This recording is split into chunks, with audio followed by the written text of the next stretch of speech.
Can you talk a second? Yeah. They talk back to you? Yes. It's like you talk to yours. Sometimes you can't decide.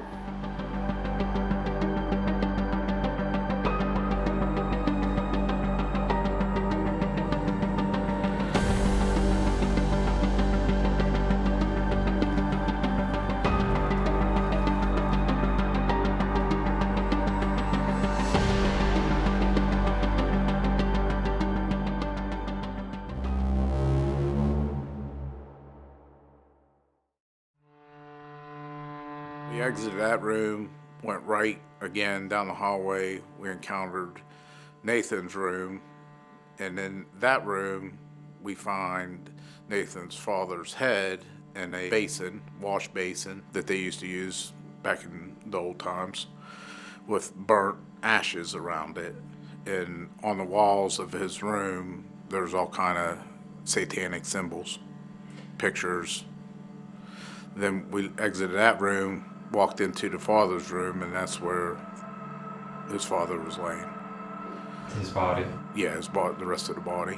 It was shocking. From what I understand, he was taking the Satan's Bible to school, and principal and teachers called the mother and told them about what Nathan's doing, and she said, "Oh, he's just going through a cycle. You know how teenagers are." And she didn't take it seriously.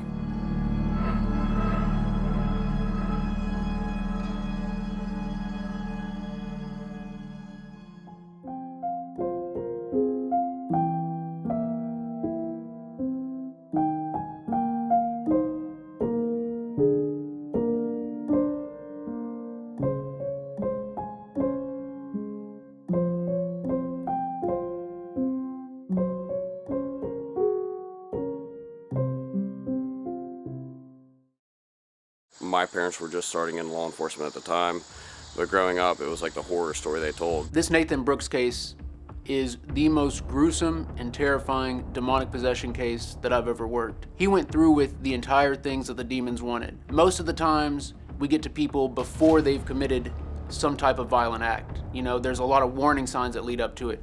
And that's what's interesting about this case. There's definitely a level of oppression that we've noticed in the evidence, in the news reports. There's even reports that Nathan was smelling rotting flesh leading up to the murders, which is a telltale sign of a demonic haunting. When I heard the details about how he killed his parents, I thought, how could anybody do that? I mean, this is the United States of America, you know?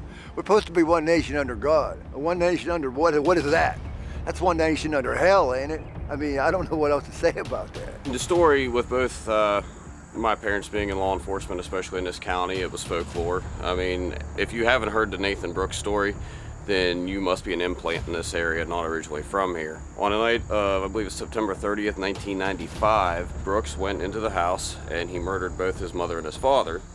However, the way that they caught him is his little brother went home, found him, and then he ran back. He was supposed to go back to a friend's house at the trailer court, and somewhere along the line they weren't there. Fast forward, the cops go up, and Brooks was walking with a butcher knife to that trailer court to find his little brother. Also, he allegedly had a list of people that he was going to murder, including the Catholic priest from St. John's, and he made the statement he was going to cut them up and eat them on a hot dog bun in the middle of, it was either Burger King or McDonald's here in Bellaire. Very gruesome for the area. It's probably one of the top 5 murders in the state. You just don't hear of something with that type of satanic nature on the average. Well, it's documented. It's well known what happened.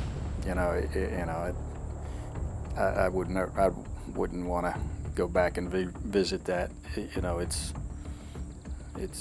was a crime. I mean, it happened, and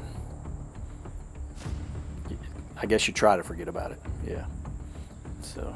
I do know 100% this case changed Bellaire for the worse forever. It seems that he could have been possessed at some points, not at others, because there's reports he did the murders and then showed remorse. There's reports that he didn't remember what happened, but then there's a report that says when he was in the courtroom during arraignment, he said he could kill everyone in the courtroom.